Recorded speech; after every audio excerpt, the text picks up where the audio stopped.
Bonjour. Alors dans ce tuto, c'est la continuité des tutos précédents, toujours à propos des graphiques. Et cette fois-ci, nous allons voir les dispositions rapides des graphiques. Donc toujours dans la même optique de réaliser un graphique correct, beau, mais sans prise de tête ni perte de temps. On a utilisé la fois passée les styles de graphiques, style rapide.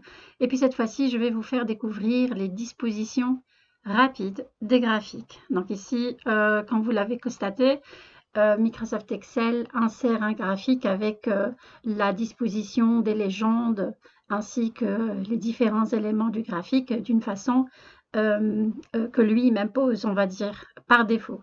Et donc moi, je peux personnaliser et cliquer ici, donc toujours dans Outils de graphique, l'onglet Intuitif, dans l'onglet Création, et là vous avez Disposition rapide. Donc je clique ici. Ce qui est bien, c'est que vous avez des petites illustrations et comme vous voyez, dès que je balaye ou que je survole avec mon pointeur, il me met l'impact, si vous voulez, ou le résultat de l'option survoler. Donc ici, par exemple, j'ai une légende en bas. Je peux m'en passer de la légende. Ici, par contre, j'ai le titre de l'axe. Ici, sans titre d'axe. Donc là, vous voyez, en fonction de votre souhait, vous pouvez choisir l'une ou l'autre disposition. Il faut juste savoir que le lecteur doit faire, plutôt ne doit pas faire d'effort pour lire et comprendre de quoi il s'agit. Donc par exemple ici, dans mon graphique, j'ai titre du graphique, mais je n'ai pas saisi le titre. Donc là, on ne sait pas de quoi il s'agit. Est-ce que c'est des chiffres d'affaires ou est-ce que c'est les dettes, les dépenses? Donc plus on est précis, mieux c'est. Toujours dans les dispositions, moi ce que je trouve intéressant, c'est les titres avec plutôt les graphiques avec les légendes parce que ça montre mieux de quoi ça parle. Et puis aussi, il y a cette disposition qui est intéressante.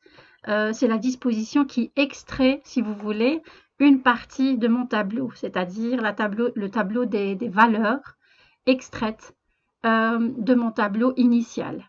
Donc là, il est collé à mon graphique. C'est intéressant aussi lorsque j'ai un graphique assez encombrant et je ne sais pas, où je ne peux pas afficher les étiquettes de valeurs sur les colonnes. Sinon, je vais encore l'encombrer plus. Donc, c'est intéressant d'avoir cette disposition.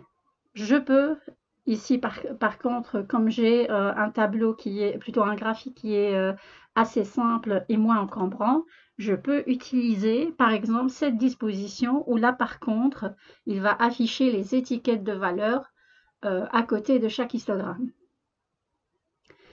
Voilà pour les dispositions. Donc, vous choisissez l'une ou l'autre en fonction de ce que vous voulez représenter et de façon la plus pertinente pour vous et pour le lecteur, bien évidemment.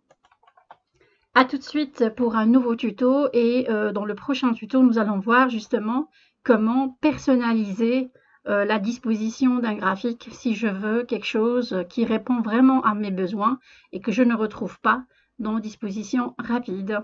À tout de suite.